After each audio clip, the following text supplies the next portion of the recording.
Hello, I thought I'd do a little review of my Gerber ArmBar Drive. Now I've had it for a little while. Give you my thoughts on what I think of it so far. I was looking around for something smaller than my old school traditional Gerber multi-tool, the pliers model. I think they still make this one actually. I've had these for well over 20 years and they've stood the test of time really well. And I picked up this ArmBar Drive earlier on this year. I got the orange one. I thought that might make it easier to spot when I inevitably drop it in the long grass. And as you can see, compared to the traditional Gerber tool, it's quite a bit smaller, certainly a lot lighter. Just for reference, it's about the same size as an Opinel number 6, give or take, so pretty compact. So let's deal with the obvious thing first. As you can see, I've fitted this lanyard. Many of the reviews complain about the lack of a lanyard ring or pocket clip, and I can kind of see why, having had this for a while now.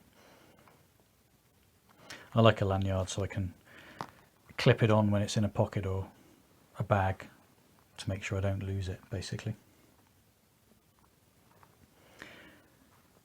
When I was looking at it, there were several options for where to put something like a clip or a lanyard. Obviously I've used these two holes that were visible in the bottom here. I think on the ArmBar cork these are actually plugged up so you can't use them, so this is only an option on the drive, I think. I did wonder about riveting or screwing a plate to the bottom here with something on the end of it. You have to be careful because this piece here acts like a flat spring holding some of the tools on the end here. Plus there's not really much space inside. You couldn't really fit rivets or screws in there. There's barely enough clearance for this thin paracord. This is only meant to be a temporary solution, but it's what I've got at the moment. I have seen some 3D printed clips, I think, online, which must push fit into those holes or something. How good they are, I don't know. There are a couple of places you could put a split ring.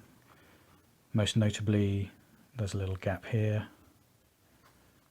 and also possibly on the back here where this bears on the tool on the end. Both of those positions I thought about, but they would foul the end if you were using this tool on the end, I think. So I'm not really sure what the best option is. Hopefully Gerber will revise the design on a later model and actually fit something to it for lanyards or pocket clips.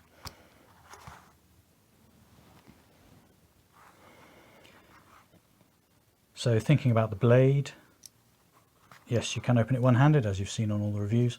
This is actually where this lanyard gets in the way and is quite annoying, but it's perfectly possible to open it one-handed.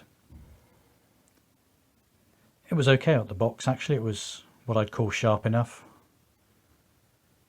It could definitely do with a bit of sharpen now. You know, if you want to show off at parties by slicing up all the paper you can find, then you definitely want to sharpen it when you get it. Me, I just want a practical knife, basically. The blade seems very sturdy, very strong. I forget what the name of the shape is, sheep's foot or something. It just seems like a very strong, good, practical, general purpose blade. I believe it's described as stone washed or something, which I thought was something you did to jeans in the 90s, but apparently there's more to it than that.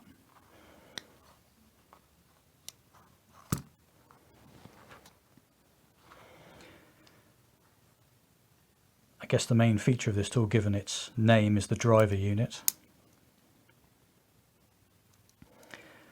The bit that comes with it is fairly lightweight, double-sided, Phillips and flathead. Coming from the UK, I wish this had a posi-drive bit. I'd find that much more useful. It's a superior system to Phillips, sorry, but it is.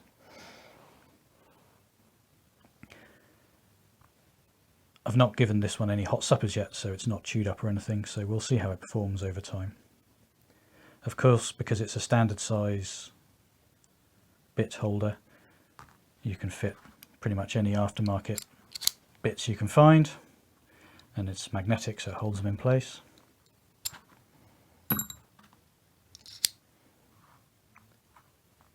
It's quite a deep socket, I've noticed, probably because of the nature of the double-ended bit that comes with it. This isn't a problem unless you try and use something like this hex drive, which is actually wider than the diameter of the socket, and it won't go in far enough to engage with the magnet.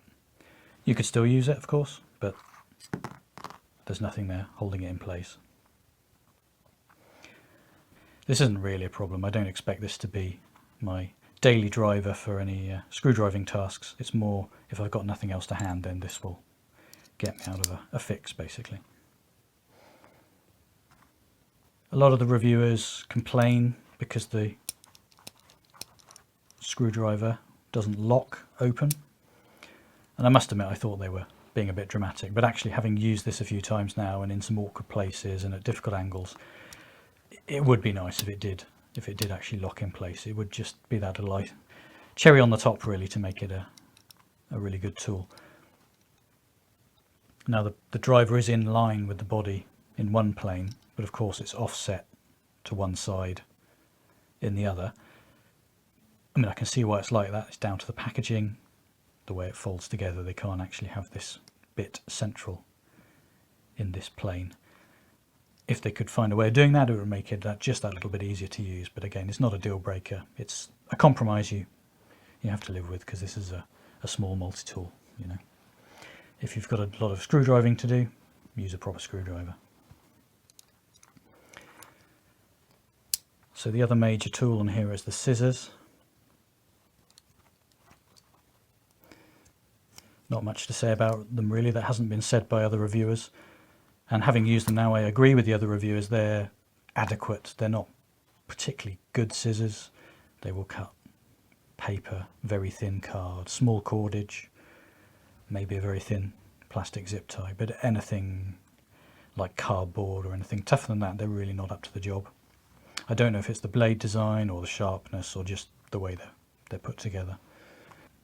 I noticed the newer ArmBar slim models that have come out actually omit the scissors completely, and it's probably not a great loss, but you know, they're handy to have, but occasional use only, really, I would say.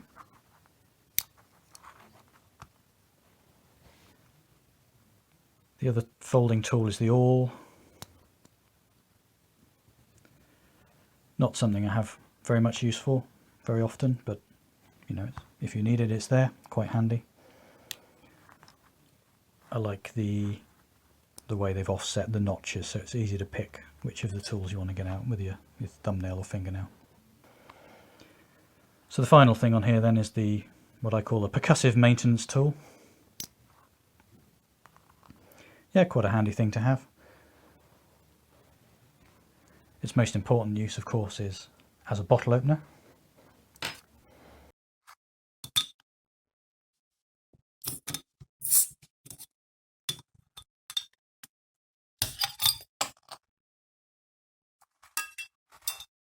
I did experiment and use it to open a can of paint with a really crusty lid. It took a while, but it did do the job. It did fold up on itself a few times while I was levering away at the tin, but again, if that's all you've got to hand, it will do the job. And finally, you can use it for hammering. Really, it's only any good for sort of starting small panel pins, tacks, small nails like that. It's not going to work on bigger nails, and you certainly don't have the power or control you get out of a proper hammer, obviously. But again, in a pinch, hammering in that picture nail that's coming out, it can be useful for that sort of thing. Or just tapping something to adjust it as well, quite useful, just to have a surface that you can use to hit things with, basically.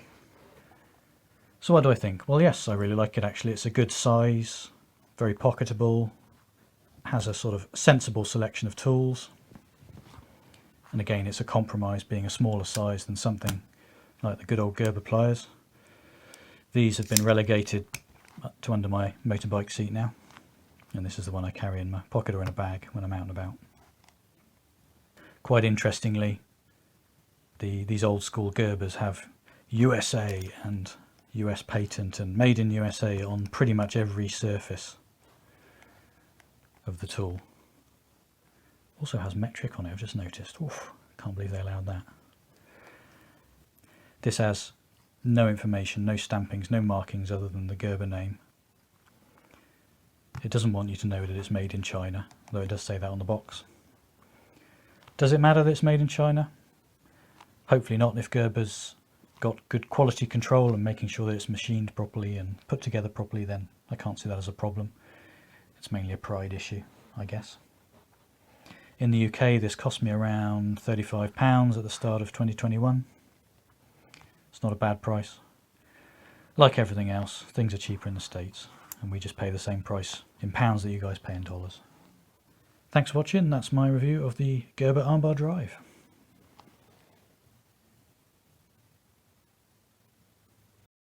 This isn't a problem unless you try and use something like this hex drive. This isn't a problem unless you try and use something like this hex drive. Fuck's sake. This isn't a problem unless you try and use something like this hex drive, which is actually wider than the